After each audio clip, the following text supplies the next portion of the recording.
आणि पोलिसांच्या हाती न आलेला वाल्मिक कराड अखेर शरण आलाय। या क्षणाची महत्त्वाची अपडेट आपण पाहतोय। पुणे सीआयडी ऑफिस मध्ये वाल्मिक कराडने आत्मसमर्पण केलंय। सरपंच संतोष देशमुख यांच्या हत्या प्रकरणाचा सूत्रधार असल्याचा आरोप वाल्मिक कराडवर केला जातोय। सीआयडीची 9 पथकं वाल्मिक कराडचा शोध घेत होती, मात्र वाल्मिक कराड याने स्वतःच्या गाडीतून येत पोलिसांसमोर सरेंडर केलंय। त्यामुळे पोलिसांच्या कार्यक्षमतेवर प्रश्नचिन्ह उपस्थित केलं जातंय। 11 दिवस पकडू शकत नाही आणि अटक करण्याऐवजी शरण आला तर हे पोलीस आणि सीआयडी साठी भूषणावह कसं, असा सवाल देशमुख यांच्या मुलीने उपस्थित केलाय। तर आता सीआयडीचे अतिरिक्त पोलीस महासंचालक प्रशांत बुर्डे हे स्वतः वाल्मिक कराडची कसून चौकशी करतायत। वाल्मिक कराड याच्यावर खंडणीचे आरोप आहेत, त्याचप्रमाणे त्याच्यावर इतरही गुन्हे दाखल करण्यात आलेले आहेत। मात्र सरपंच संतोष देशमुख हत्या प्रकरणातील मास्टरमाइंड असल्याचा आरोप वाल्मिक कराडवर करण्यात आलाय। त्यामुळे सीआयडी वाल्मिक कराडवर हत्येचा गुन्हा दाखल करणार का, असा सवाल उपस्थित होतोय। आपण पाहतोय काही वेळापूर्वीच वाल्मिक कराड हा, तर या दृश्यांच्या माध्यमातून आपण पाहू शकतो याच कारने वाल्मिक कराड हा सीआयडी ऑफिस मध्ये पोहोचल्याचं पाहायला मिळालेलं आहे। तर एकीकडे वाल्मिक कराड याची चौकशी सुरू झालेली आहे। सीआयडी कडून गेल्या काही तासांपासून, साधारण 3 तासांपासून वाल्मिक कराड याची चौकशी सुरू आहे आणि या दृश्यांच्या माध्यमातून आपण पाहू शकतो पुण्यामध्ये स्वतःच्या कारने सीआयडी ऑफिस मध्ये वाल्मिक कराड हा पोहोचला होता। तर वाल्मिक कराड हा शरण येण्यासाठी शिवलिंग मोराळेंच्या गाडीतून आल्याचं कळतंय। या क्षणाची दुसरी महत्त्वाची अपडेट आपण पाहतोय। शिवलिंग मोराळे हा धनंजय मुंडेंचा कार्यकर्ता असल्याची माहिती मिळते।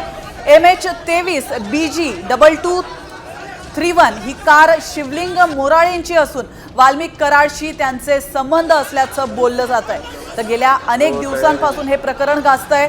9 डिसेंबर रोजी मस्साजोगचे सरपंच यांची हत्या करण्यात आली होती आणि त्यानंतर वाल्मिक कराड याच्यावर आरोप केला जात होता। या सर्व घटनेचा वाल्मिक कराड हा मास्टर माइंड असल्याचं बोललं जात होतं।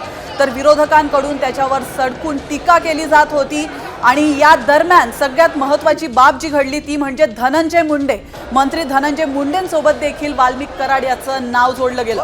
आता यानंतर धनंजय मुंडे यांच्याकडून नेमकी काय प्रतिक्रिया येते हे पाहणं अतिशय महत्त्वाचं असणार आहे। वाल्मिक कराड ज्या वेळेला सरेंडर त्याने केलेलं आहे त्यावेळी मी या प्रकरणातला आरोपी नाही, माझा या प्रकरणाशी काहीही संबंध नाही असं त्याने रोखठोकपणे सांगितलेलं आहे। शिवाय मस्साजोग सरपंच हत्या प्रकरणामधले जे आरोपी आहे त्यांना शिक्षा व्हावी असं देखील तो म्हणालेला आहे। तर या क्षणाची महत्त्वाची अपडेट आपण पाहतोय। वाल्मिक कराड हा शरण येण्यासाठी शिवलिंग मोराळेंच्या गाडीतून आलेला आहे। शिवलिंग मोराळे हा धनंजय मुंडेंचा कार्यकर्ता असल्याची माहिती समोर येते। मला जाऊन दिलं नाही, ही पिशवी होती, जाऊन दिलं नाही। पिशवी आहे की ती पिशवीच आहे, होते कुठं माझ्याकडेच होती, मला जाऊन दिलं नाही मध्ये। पण तुम्ही कोण त्यांच्याबरोबर आलेले होते नेमकं काय? काहीच नका, सॉरी झालंय काय? सॉरी, मला काहीच माहित नव्हतं। सीआयडीच्या तुम्ही नाही, गेले होते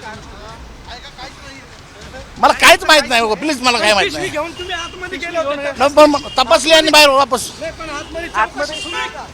नाही, मला काहीच माहित नाही, मला जाऊन दिलं नाही आतमध्ये।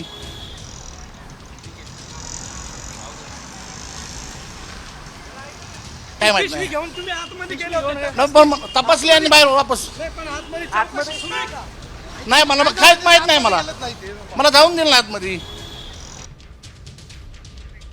तर आपण पाहतो या दृश्याच्या माध्यमातून कराड ज्या वेळेला सरेंडर होण्यासाठी सीआयडी ऑफिसमध्ये पोहोचला होता त्यावेळेला त्याच्या हातामध्ये काही खाद्यपदार्थांची पिशवी होती। म्हणजे आपण आत गेल्यानंतर आपल्याला अटक करण्यात येणार हे कदाचित कराडला माहिती असावं किंवा आपल्याला भरपूर वेळ त्या ठिकाणी लागू शकतो हे देखील त्याला माहिती असावं। त्यामुळे काही खाद्यपदार्थ तो त्यासाठीच सोबत घेऊन आला होता का असा प्रश्न देखील उपस्थित होतोय। तर या क्षणाची महत्त्वाची अपडेट आपण पाहतोय। गेल्या 11 दिवसांपासून ज्या वाल्मिक कराडचा शोध सुरू होता, सीआयडी सह 9 पथकं, पोलीस पथकं त्याच्या शोधात होती, आज तो कराड स्वतः सरेंडर झालाय। संदीप जी हा एवढं हे करू नका. अजिबात नाही. हीच लायकी आहे आपली. आपण बोलताना तुमच्या बाजूला काढा. अजिबात नाही. तू अशीच ठेवलेली, मी नाही ठेवली.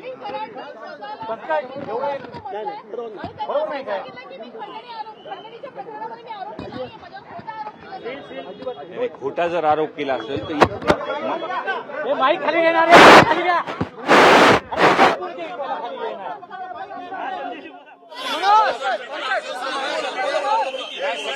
महत्वाची गोष्ट म्हणजे तुम्ही जर ह्याच्यामध्ये दोषी नसताल तर मग पहिल्या दिवशीपासून तुम्ही कशामुळे फरार झाले होते?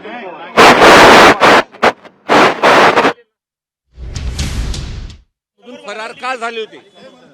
बरोबर. त्याचबरोबर एक महत्वाचा प्रश्न होतो की इतके दिवस 21 दिवस फरार होते परंतु पोलिसांना सापडत नाहीत आणि आदल्या दिवशी मुख्यमंत्र्यांची भेट धनंजय मुंडे घेतात आणि त्यानंतर दुसऱ्या दिवशी लगेच सरेंडर होतात. हे बघा, सगळ्यात महत्वाचा विषय ह्याच्यामध्ये हा आहे. जोपर्यंत हा गंभीर विषय महाराष्ट्राच्या समोर जेव्हा पहिल्यांदा मी हे जे कुणी गुन्हेगार आहेत ह्यांची नावं घेऊन, मास्टर माइंडची नावं घेऊन मी जे सर्वांसमोर बोललो, सर्व आमदार आमच्या जिल्ह्यातले सर्व पक्षाचे सभागृहामध्ये हे सर्वांनी विषय मांडल्यानंतर हा किती गंभीर विषय हा लक्षात आला. मग सरकार म्हणून जे पण काही पावलं उचलले त्याच्यामध्ये एसपींची बदली झाली. आज सुद्धा CM साहेबाला याच विषयावरती मी बोलायला आलो होतो की आज जो काही गुन्ह्यामध्ये त्यांना जे काही सरेंडर झाले आहेत तो खंडणीचा गुन्हा आहे. आणि पहिल्या दिवशीपासून जे मी मागणी करतोय, एक तर हा खंडणीच्या गुन्ह्यामुळेच आपल्याला 302चा गुन्हा हा जुले झालाय. या दोन्ही गुन्ह्यामध्ये कनेक्शन आहेत. आज सुद्धा मी त्यांना CM साहेबाला ही मागणी केली की त्यांना ही केस अंडर ट्रायल तुम्ही चालवा. आणि दुसरा विषय 302 मध्ये कट कारस्थान म्हणून जे कुणी असतील, जे मोबाईलचे CDR असतील, हे तपासून आपण त्यांच्यावर कारवाई करा. एवढं बोलल्यानंतर मुख्यमंत्री साहेबांनी मला सांगितलं काळजी करायची नाही, ह्या विषयामध्ये जे कुणी आरोपी असतील, जे CDR मध्ये ज्यांचे नावं असतील त्यांच्यावरती कारवाई होणार आहे. परंतु धनंजय मुंडे यांच्या संदर्भातलं नेहमी वारंवार नाव समोर येतोय कारण त्यांच्या संदर्भात त्यांच्याशी फोन झाल्याचं देखील म्हणता जात आहे आरोपींचं. तर थेटपणे यांचे मंत्रिपद काढून घ्यायला पाहिजे का? हे बघा, ह्याच्यामध्ये आम्ही कोणतंही राजकारण आणलं नाही.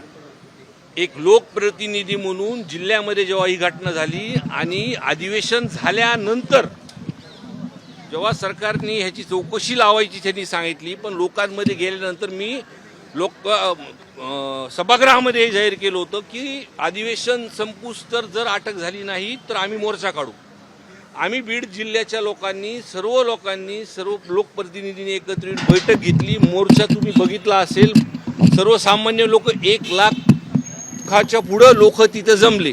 लोकांची ही सुद्धा मागणी आहे की जे काही तुम्ही प्रश्न विचारला आणि जे ह्याच्यामध्ये डिले होतात, तुम्हीच आत्ता मला बोलताना सांगितले की धनंजय मुंडे साहेब मुख्यमंत्रीला भेटले, त्या सगळ्या गोष्टी होतात. त्याच्यामुळं आमची एक प्रामाणिकपणे मागणी आहे आणि त्या कुटुंबाची मागणी आहे की 3-4 महिने जर हा गुन्हा फास्ट ट्रॅकवरती घेतला आणि जे कोणी गुन्हेगार आहेत ते समोर आणले, तोपर्यंत धनंजय मुंडे साहेबांना राजीनामा द्यायला लावा आणि 3-4 महिन्यानंतर हे झाल्यानंतर परत शपथ घ्या. ही आमची मागणी सुरुवातीपासून आहे. पण वाल्मिक कराड असं म्हणतायत की ज्या हत्येचा जो प्रकार घडला आहे त्याशी माझं काही संबंध नाही, कुठेतरी राजकारण केलं जातं आणि माझं नाव त्यामध्ये टाकलं जातं. हे बघा, हा महाराष्ट्राचा, मी तर सभागृहामध्ये मी दुसऱ्यांदा आमदार झालो, पहिल्यांदा हा विषय बघितला का एका विषयामध्ये सर्व पक्षाचे लोक होते. म्हणजे भाजपचे सुद्धा आमदार अभिमन्यू पवार, सुरेश अण्णा धस, प्रकाशदादा सोळुंके, विजय पंडित, हे सर्व, नमिराताई मुंदडा, हे सर्व अशा खूप आमदार, हे सर्व पक्षाचे. आणि पहिल्यांदा सभागृहामध्ये एक माणुसकीच्या नात्याने संतोष अण्णा देशमुख यांना न्याय भेटण्यासाठी सर्व एकत्र आले होते. हा विषय कधी बघ, ह्याच्यामध्ये काही राजकारण नाही. त्याच्यामुळं आमचा एकच सर्वांचा जो हेतू आहे की जिल्ह्यामध्ये जो वाल्मिक कराडांनी जो जातीमध्ये जे तेढ निर्माण केलंय, लोक आज आमच्याकडे अधिकारी जरी एका जिल्ह्यामध्ये आला तर त्याचं नावापेक्षा त्याचं आडनाव काय हे बघतात. आणि माझ्यासारखा आमदार जिथं जातीचं तुम्ही हे सर्व गोष्टी म्हणतात, एक पुरोगामी विचाराचा जिल्हा आहे माझा, मला दुसऱ्यांदा लोकांनी निवडून दिला आहे. मग काही लोक हे जे काही गोष्टी करतात ते आता अटक झाल्यानंतर सगळ्या गोष्टी आपल्या तपासामध्ये प्रामाणिकपणे तपास केला तर सगळ्या गोष्टी आपल्या समोर होतील. आणि 6, 9 आणि 11 हे 3 दिवस जे हे गुन्ह्याचे क्रम आहेत किंवा त्या 8 दिवसामध्ये CDR जर तपासले, माझ्या माहितीनुसार पोलिसांकडे जो आधी तपास होता आणि त्या तपासामध्ये सर्वच त्यांनी कुणाचं लोकेशन कधी आहे, प्रशासनाला ही केस थांबवण्यासाठी किंवा चौकशी थांबवण्यासाठी, केस दाखल न होण्यासाठी कधी किती वाजता फोन आलेत हे सुद्धा प्रशासनाकडे आहे. पण पूर्णपणे मोकळेपणाने जर त्यांना तपास करण्यात दिलं जसं मुख्यमंत्री साहेबांनी सांगितलं तर या मागचे मास्टर माइंड सुद्धा समोर सगळे येतील एवढंच आहे. धनंजय मुख्यमंत्र्यांची भेट घेतली त्यानंतर वाल्मिक कराड CID समोर सरेंडर झालेले आहेत. क्रम कुठंतरी जुळताना मला असं वाटतं आपल्याच माध्यमातून हे पूर्ण आपणच मला सांगतं ते, म्हणून मला जास्त सांगायची काही गरज नाही. आज आपने मुख्यमंत्री से मुलाकात की है. तीन आरोपी तुमचं काय मत आहे, राजीनामा द्यावा का? नाही, त्यांनी बघा त्यांनी नैतिकता दाखवून जे 28 तारखेला सर्व जातीपातीचे लोक जे बीड जिल्ह्यामध्ये जो मोर्चा झाला, आपल्या सर्व इलेक्ट्रॉनिक मीडियाने तो कव्हर केला. कुणालाही गाडी न देता तिथं लोक स्वतःहून आले की हे कुठंतरी थांबलं पाहिजे. तर माझी अशी म्हणजे आमच्या सर्वांची इच्छा आहे की धनंजय मुंडे साहेबांनी नैतिकता त्यांची दाखवावी. जिल्ह्यामधली जी परिस्थिती आहे, लोकांची इच्छा आहे त्यांनी हा तपास फास्ट ट्रॅकवर घेऊन त्यांनी राजीनामा द्यावा. प्रमुख आरोपी जे आहेत ते अद्याप फरार आहेत. नाही, प्रमुख आरोपी जे आहेत खून प्रकरणाचे ते मात्र अद्याप फरार आहेत. कारण वाल्मिक कराडच्या नावाखाली मात्र या तिघांकडे दुर्लक्ष होतंय का? कारण त्यांनीच प्रामुख्याने खून केलेला आहे. हे बघा, हा जो ज्या पद्धतीने आता तपास चालू आहे, आज अटक झालेली आहे आणि काही गुन्हेगार सुद्धा फरार. मला तर असं अनावर आलं तर खरं आहे खोटं मला माहीत नाही, पण जे काही प्रकार हा घडला, 2 मोबाईल त्यांचे सापडलेले आहेत. त्या 2 मोबाईलमध्ये सगळे CDR हे आहे आणि ते सर्व घटनाक्रमचे व्हिडिओ सुद्धा आहेत. म्हणजे मला जी माहिती आली माझ्या काही लोकांकडून की त्याच्यामध्ये त्याला मारहाण करताना जास्त लोक आहेत. काही गोष्टी तपास जसा चालू आहे, काय चालू आहे, काही गोष्टी आता पुढे येतील. दरम्यान प्राजक्त माळे हिने देखील या प्रकरणावर प्रतिक्रिया दिली आहे. काय म्हटलंय प्राजक्त माळेने आपण पाहूया. नम्रतापूर्वक नमस्कार. सबंध महाराष्ट्राचे मी सर्वप्रथम मनापासून आभार मानते. पत्रकार परिषद घेतल्या क्षणापासून ते आतापर्यंत मी आणि माझ्या कुटुंबियांनी शेकडो phone calls, messages, social media tags receive केले.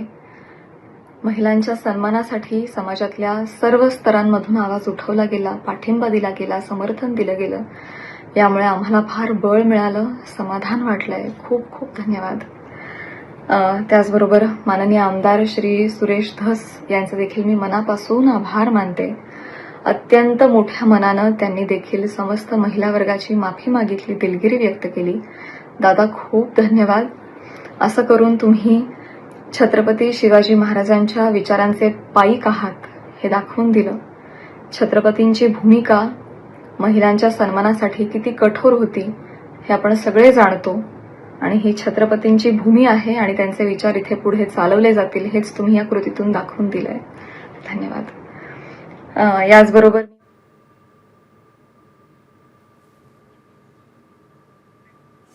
तर आपण पाहतोय विरोधकांकडून धनंजय मुंडे यांच्या राजीनाम्याची मागणी करण्यात येते. लवकरात लवकर हे प्रकरण फास्ट ट्रॅक कोर्टामध्ये जाऊ द्या आणि त्यानंतर नैतिकता दाखवत धनंजय मुंडे यांनी राजीनामा द्यावा अशी मागणी क्षीरसागर यांनी केली आहे.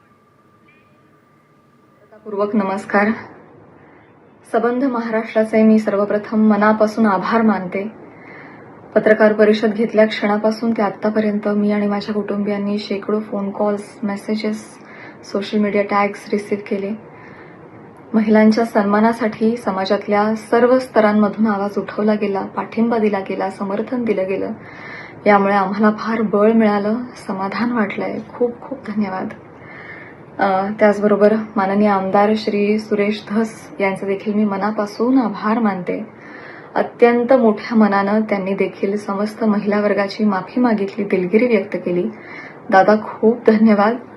असं करून तुम्ही छत्रपती शिवाजी महाराजांच्या विचारांचे पाईक आहात हे दाखवून दिलं. छत्रपतींची भूमिका महिलांच्या सन्मानासाठी किती कठोर होती हे आपण सगळे जाणतो आणि ही छत्रपतींची भूमी आहे आणि त्यांचे विचार इथे पुढे चालवले जातील हेच तुम्ही या कृतीतून दाखवून दिलंय. धन्यवाद. याचबरोबर मी महाराष्ट्राचे मुख्यमंत्री माननीय श्री देवेंद्रजी फडणवीस यांचे देखील मनापासून आभार मानते. त्यांनी आज जातीनं लक्ष घातलं आणि अत्यंत निगुतीनं संवेदनशीलतेनं हा विषय पुढे नेला, मार्गी लावला. मनापासून धन्यवाद. त्याचबरोबर महाराष्ट्र महिला आयोग आणि आयोगाच्या अध्यक्षा माननीय रुपालीताई चाकणकर यांचे देखील मनापासून आभार. त्यांनी देखील त्वरित यावर कारवाई केली.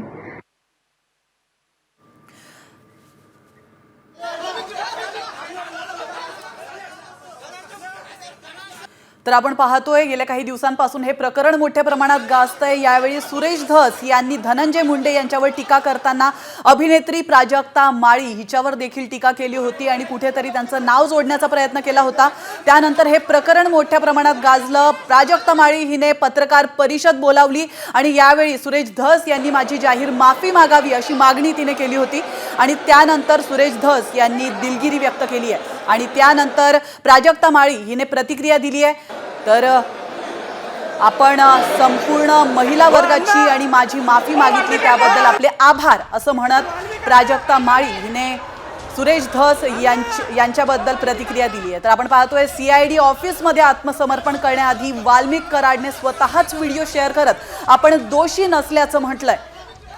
हा व्हिडिओ शेअर केल्यानंतर लगेच वाल्मिक कराडने पुणे CID ऑफिसमध्ये आत्मसमर्पण केलेलं आहे.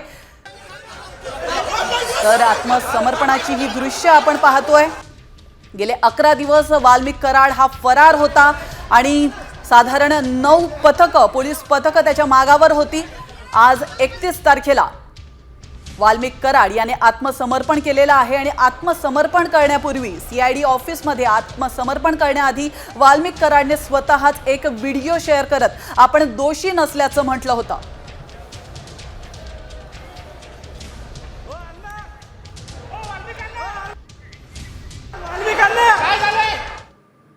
तर आपण पाहतोय 22 दिवसानंतर कराड स्वतः सरेंडर होत असेल तर पोलीस काय करत होते असा सवाल सरपंच देशमुखांच्या मुलीने उपस्थित केलाय. आता वडिलांची क्रूर हत्या करणाऱ्यांना अटक करून आम्हाला न्याय द्या अशी आर्त हाक देखील वैभवी देशमुख हिने दिली आहे.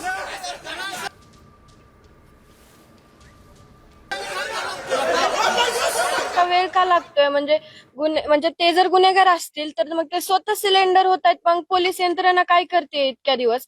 आणि जर आरोपी आहेत त्यांना जर वेळ लागत असेल इतका पकडण्यासाठी तर आम्ही न्यायाची अपेक्षा कधी करायची? आम्हाला न्याय कधी मिळणार? माझी एकच मागणी आहे की CDR नुसार जे आरोपी म्हणजे समजा नाव कोणाचे बी असतील किंवा कोणी असेल ज्यांनी माझ्या वडिलांची क्रूर हत्या केली आहे ते CDR नुसार आज जे 3 आरोपी फरार आहेत त्यांना पण लवकरात लवकर अटक झाली पाहिजे आणि CDR नुसार जे आणखी आरोपी निघतील त्यांना पण तुम्ही लवकरात लवकर अटक करा आणि पुढील तुमची कारवाई आहे ती चालू करा आणि लवकरात लवकर माझ्या वडिलांना आम्हाला न्याय मिळवून द्या एवढीच अपेक्षा करते.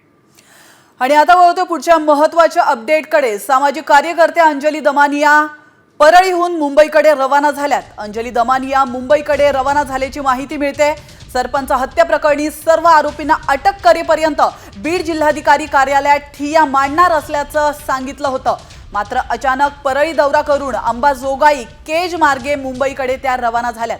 अंजली दमानिया यांनी आंदोलन अर्धवट सोडलंय का अशी चर्चा आता सुरू झाली आहे. तर गेल्या अनेक दिवसापासून गाजत असलेल्या या प्रकरणामध्ये अंजली दमानिया यांनी देखील उडी घेतली होती आणि त्या प्रकरणात आता महत्त्वाची अपडेट समोर येते. सामाजिक कार्यकर्त्या अंजली दमानिया परळीहून मुंबईकडे रवाना झालेल्या आहेत.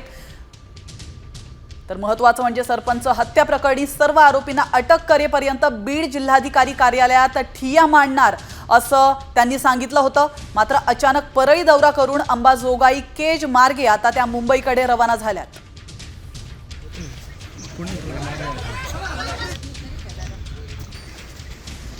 तर वाल्मिक कराड पुणे CID कार्यालयात शरण येण्यापूर्वी काय काय घडलं आपण पाहूयात. तर आपण पाहतोय सकाळी 7 वाजता पुण्यातील CID ऑफिस बाहेर वाल्मिक कराडचे कार्यकर्ते उपस्थित होते. सकाळी 9 वाजता CID ऑफिस बाहेर माध्यम प्रतिनिधी आणि पोलिसांचा मोठा बंदोबस्त तैनात करण्यात आला होता. सकाळी 10 वाजता CID ऑफिस बाहेर पुणे पोलिसांकडून सुरक्षेचा आढावा घेण्यासाठी ते दाखल झाले होते. तर 11 वाजता वाल्मिक कराड CID कार्यालयामध्ये दाखल होणार अशी माहिती समोर आली होती. दुपारी 12 वाजता पुणे CID कडे सरेंडर करणार असल्याचं स्वतः वाल्मिक कराड यांनी सांगितलं होतं. तर 12:15 वाजता MH23 BG 2231 स्कॉर्पिओ या वाहनानं वाल्मिक कराड त्या ठिकाणी पोहोचला होता. 1 वाजता CIDचे अतिरिक्त पोलीस महासंचालक प्रशांत बुर्डे यांच्याकडून वाल्मिकची चौकशीला सुरुवात झाली.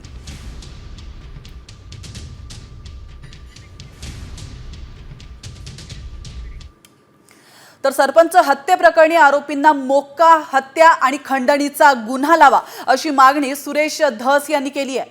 तर वाल्मिक कराडला मोक्का लावण्याची मागणी संभाजी राजेंनी देखील केली आहे.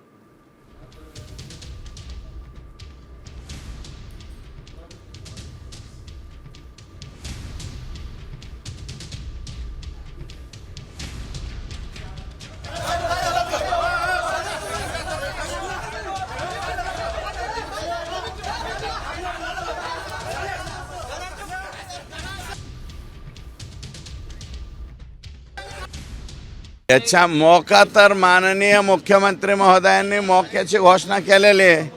त्याच्यामुळे या केसमध्ये 302, 120B, खंडणी आणि मोका हे सर्वच्या सर्व गुन्हे त्या ठिकाणी या सगळ्या आरोपींच्या वरती लागणार आहेत. हे मी नाही, राज्याच्या सर्वोच्च व्यक्तीने ही घोषणा केलेली आहे. 22 दिवसांतर ह्याला सुचलं सरेंडर व्हायला. हा एवढा शुद्ध आणि सरळ आणि क्लिअर असला असता तर दुसऱ्या दिवशीच त्यांनी सरेंडर झाला असता. तो 22 दिवस लागले सरेंडर व्हायला. आज तिथलं लोकांचा आक्रोश पाहिल्यानंतर सरेंडर व्हायचं. तिथं तुमचे बँक सगळे खाते सगळे सीज केल्यामुळे तुम्ही सरेंडर व्हायचं. आणि म्हणून माझं मुख्यमंत्र्यांना विनंती आहे, ह्याला मोका लावल्याशिवाय आम्ही काय गप्प बसणार नाही. आणि आता बातमी आहे आव्हाडांनी केलेल्या टीकेबाबतची. वाल्मिक कराडचा बाप कॅबिनेटमध्ये बसलाय असं म्हणत नाव न घेता धनंजय मुंडेंवर जितेंद्र आव्हाडांनी आरोप केलेत. त्यामुळे वाल्मिक कराडवर हत्येचा गुन्हा दाखल होणार नाही असा दावा देखील आता आव्हाडांनी केला.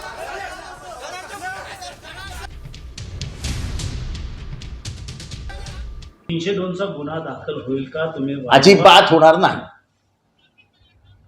302चा गुन्हा ह्याच्यावर दाखल होणार नाही. वाचवण्याचं म्हणजे काय?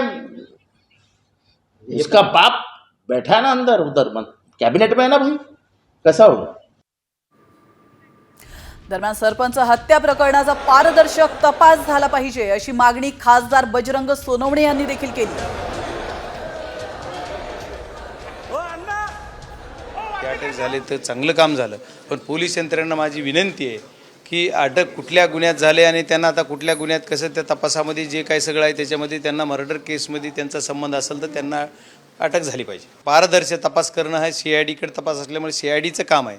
पण आता आपण सर्वजण माध्यमाशी बघतोय तर ते एवढा 23-24 दिवस ही डिक्लेअर करायला का लागले?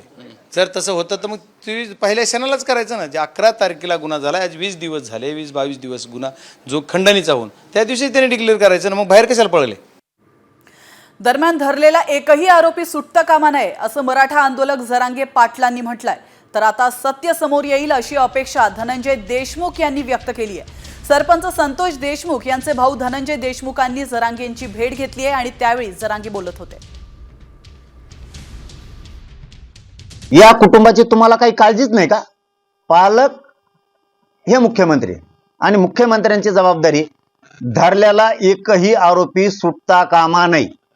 कारण तो त्याच्यात आहे. तो नाही म्हणतो म्हणून तुम्ही सोडून देता काय? उद्या कोणी म्हणन मी नाही त्याच्यात. मग मुख्यमंत्र्याच्या शब्दाला या राज्यात काही किंमत आहे का नाही? हे सगळं निघणारच आहे ना. आता ज्यावेळेस ते मध्ये घेतले त्यांना ते सांगणारच आहेत ना. आणि यंत्रणा वधवल्याशिवाय कसं राहील? मी काही पण बोललो समजा आता तरी समजा जे खरं आहे ते सत्य आहे ना. ते सत्य समोर येईल. त्यासाठी थोडा वेळ जाईल.